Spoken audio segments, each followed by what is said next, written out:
नमस्कार मित्रांनो. आज राज्यात एक अतिशय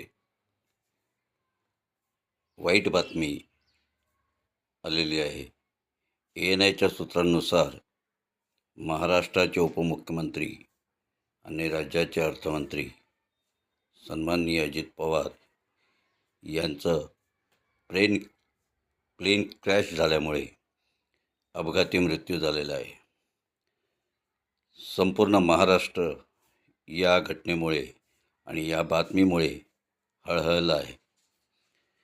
एक स्पष्ट वक्ता आणि जे ओठात तेच त्यांच्या पोटात असतं आणि पोटातली गोष्ट ते नेहमी ओठात आणत असतात, असा एक स्पष्ट वक्ता आज या महाराष्ट्राने गमावलेला आहे.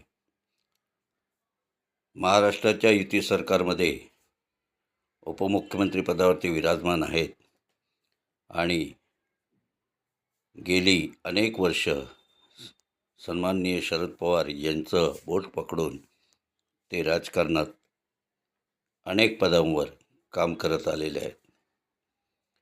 त्यांच्या या मृत्यूमुळे राष्ट्रवादी पक्षाचं अत्यंत नुकसान झालेलं आहे. राष्ट्रवादीचे अनेक कार्यकर्त्यांना याच्या दुःखद वेदना झालेल्या आहेत. अनेक लोकांनी, ज्येष्ठ लोकांनी याबाबत दुःख व्यक्त केलेलं आहे. जनहित फाउंडेशनचा अध्यक्ष या नात्याने मी या दुःखद समयी त्यांच्या परिवारास धीर देत आहोत आणि त्यांच्या दुःखात आम्ही सामील आहोत. त्यांच्या या निधनाबाबत आम्ही त्यांना भावपूर्ण श्रद्धांजली अर्पण करीत आहोत.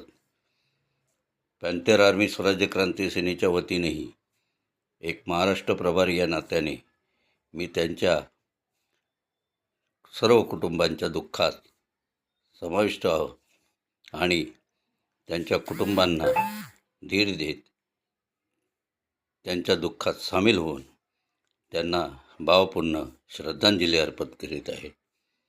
अशा प्रकारची दुःखद घटना कुणाच्याही ध्यानीमनी नसता महाराष्ट्रात घडणं हे अतिशय दुःखदायक आहे.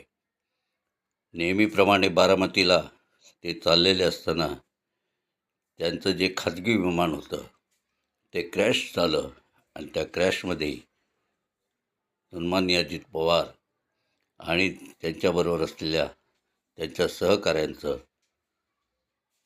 त्याच ठिकाणी मृत्यू झाला आणि ही बातमी वाऱ्यासारखी महाराष्ट्रात पसरली.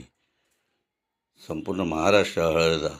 आम्ही सर्वजण त्यांच्या कुटुंबियांच्या दुःखात सामील आहोत.